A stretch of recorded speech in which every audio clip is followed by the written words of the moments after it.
पंचांग के अनुसार प्रत्येक वर्ष आश्विन माह के कृष्ण पक्ष की अष्टमी तिथि पर ज्यूत पुत्रिका का व्रत रखा जाता है। मान्यता अनुसार यह व्रत माँ अपनी संतान की लंबी उम्र, स्वास्थ्य और सुरक्षा के लिए रखती है। इस व्रत को जीतिया ज्यूत पुत्रिका व्रत के नाम से जाना जाता है। जीतिया व्रत पर मान्यता अनुसार गंधर्व राजा जिमुतवाहन की पूजा की जाती है। बिहार, उत्तर प्रदेश और झारखंड में अधिकतर जगहों पर यह व्रत रखा जाता है। इस बार जीवित पुत्रिका व्रत को लेकर लोगों में असमंजस की स्थिति बनी हुई है कि इस वर्ष 24 सितंबर को या 25 सितंबर को किस दिन जीतिया का व्रत रखना है।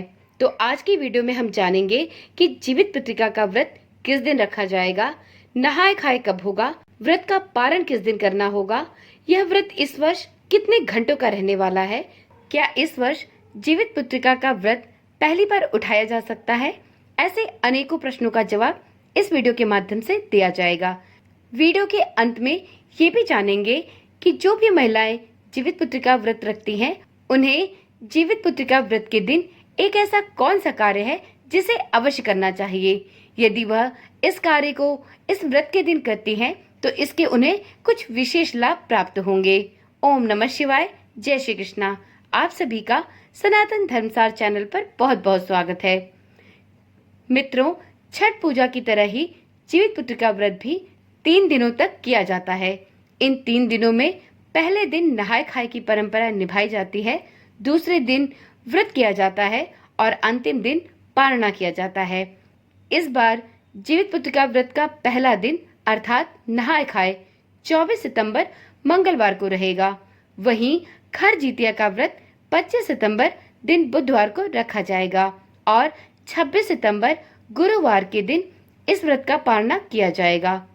मित्रों, इस वर्ष आश्विन माह के कृष्ण पक्ष की अष्टमी तिथि 24 सितंबर मंगलवार की दोपहर 12:38 पर प्रारंभ होगी और इस तिथि का समापन अगले दिन यानी 25 सितंबर दिन बुधवार को दोपहर के 12:10 पर होगा। ऐसे में उदया तिथि के चलते 25 सितंबर दिन बुधवार को जीवित पुत्रिका का व्रत रखा जाएगा, क्योंकि जीवित पुत्रिका का व्रत उदया व्यापनी अष्टमी तिथि पर रखा जाता है। तो इस लिहाज से इस वर्ष जीवित पुत्रिका का व्रत 25 सितंबर को रखा जाएगा। इस दिन सभी व्रती महिलाएं अपने पुत्र की दीर्घायु और उसके उत्तम स्वास्थ्य की कामना हेतु निर्जला व्रत का उपवास करेंगी। अब जानते हैं जीतिया व्रत में पूजा का शुभ मुहूर्त क्या होगा। तो मित्रों, जीतिया व्रत की पूजा सूर्यास्त के बाद प्रदोष काल में की जाती है। 25 सितंबर के दिन व्रत का लाभ उन्नति मुहूर्त होगा सुबह के 6:11 से लेकर सुबह के 7:41 तक। इसके पश्चात पूजा का अमृत सर्वोत्तम मुहूर्त होगा सुबह 7:41 से सुबह के 9:12 तक। इन शुभ मुहूर्त में आप सुबह की पूजा कर सकती हैं। और वहीं जीवित पुत्रिका व्रत की पूजा संपूर्ण विधि विधान के साथ शाम को प्रदोष काल में की जाती है। तो इस वर्ष भी जीवित पुत्रिका व्रत की पूजा अष्टमी तिथि को यानी 25 सितंबर के दिन शाम को प्रदोष काल में की जाएगी। 24 सितंबर को जीवित पुत्रिका व्रत का नहाय खाए करेंगे, 25 सितंबर को जीवित पुत्रिका का निर्जला व्रत रखेंगे और 26 सितंबर को इस व्रत का पारण किया जाएगा। अब जानते हैं जीतिया व्रत की पूजा विधि। तो मित्रों, जीतिया व्रत में सुबह स्नान के पश्चात भगवान जिमुतवाहन का ध्यान करके व्रत का संकल्प लिया जाता है। भगवान सूर्य नारायण की प्रतिमा को स्नान कराया जाता है। कुशा से बनी भगवान जिमुतवाहन की प्रतिमा के समक्ष धूप, दीप और चावल समेत पुष्प इत्यादि समर्पित किए जाते हैं।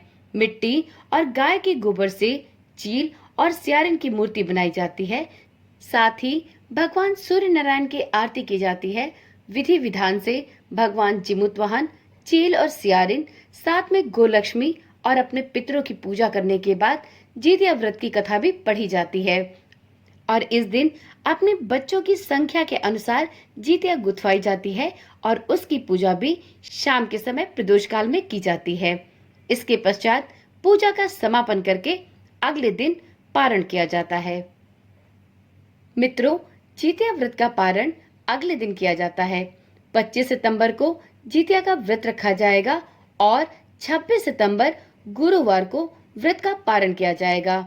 व्रत पारण का शुभ मुहूर्त होगा सुबह के 6:21 से लेकर सुबह के 8:23 तक।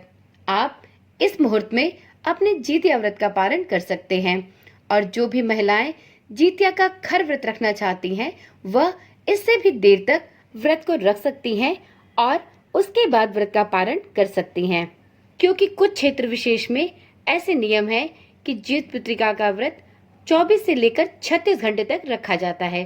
तो आप अपने क्षेत्र विशेष और अपने घर के नियम के अनुसार इस व्रत का पारण कर सकते हैं।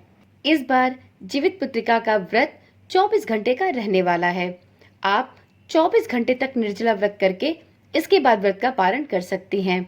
पहले दिन नहाय खाए के दिन अर्थात 24 सितंबर को एक समय का भोजन ही किया जाता है। इस दिन नोनी का साग, सकपुतिया की सब्जी और मरवा की रोटी खाई जाती है। आप इस दिन दही और चूरा का भोग भी अपने पितरों, भगवान जिमुतवाहन और चील सियारन को लगा सकती हैं। आपके घर और आपके क्षेत्र के नियम के अनुसार आप इस दिन भोग और पकवान बनाएं। सबसे पहले भगवान जिमुतवाहन, चील सियारिन, गोलक्ष्मी और अपने पितरों को अर्पित करें। इसके पश्चात स्वयं भी इस भोग को ग्रहण करें और अगले दिन निर्जला व्रत का उपवास करें। 24 और 25 सितंबर दोनों ही दिन अष्टमी तिथि होने की वजह से बहुत लोगों के मन में यह प्रश्न है कि इस बार जीवित पुत्रिका का व्रत कितने घंटों का रहने वाला है। तो मित्रों, उदया तिथि को लेकर जीवित पुत्रिका का व्रत रखा जाता है। इस व्रत में उदया व्यापनी अष्टमी तिथि होनी चाहिए। तो इस प्रकार से भ्रम में न पड़ते हुए आप 24 घंटे का जीवित पुत्रिका का निर्जला व्रत रखें और इसके बाद 26 सितंबर को सुबह 6:23 से अपने व्रत का कभी भी पारण कर ले। कई लोगों का ये भी प्रश्न है कि क्या इस वर्ष जीवित पुत्रिका का व्रत उठाया जा सकता है। तो जी हाँ, यदि कोई भी महिला इस वर्ष जीवित पुत्रिका का व्रत उठाना चाहती है तो इस बार सबसे उत्तम अवसर है इस व्रत को धारण करने का, क्योंकि इस बार कोई भी मलमास, अधिक मास या किसी भी प्रकार की कोई समस्या नहीं है। आप बिना किसी दुविधा के इस वर्ष इस जीवित पुत्रिका व्रत को उठा सकती हैं। ये रही जानकारी जीवित पुत्रिका व्रत के नहाय खाए से लेकर पारण तक की। अब जानते हैं एक विशेष उपाय जो कि प्रत्येक माताओं को जो जीवित पुत्रिका का व्रत रखती हैं उन्हें इस दिन यह काम अवश्य करना चाहिए। तो देखिए मित्रों, जैसे कि आप जीवित पुत्रिका का व्रत रखती हैं और यह व्रत अपने संतान की दीर्घायु, उसके स्वास्थ्य और उसके सुरक्षा के लिए रखा जाता है। तो यदि आप इस व्रत को धारण करती हैं तो आपको दान की वस्तुओं में बच्चों के खिलौने और कपड़े भी आवश्यक रूप से दान करने चाहिए।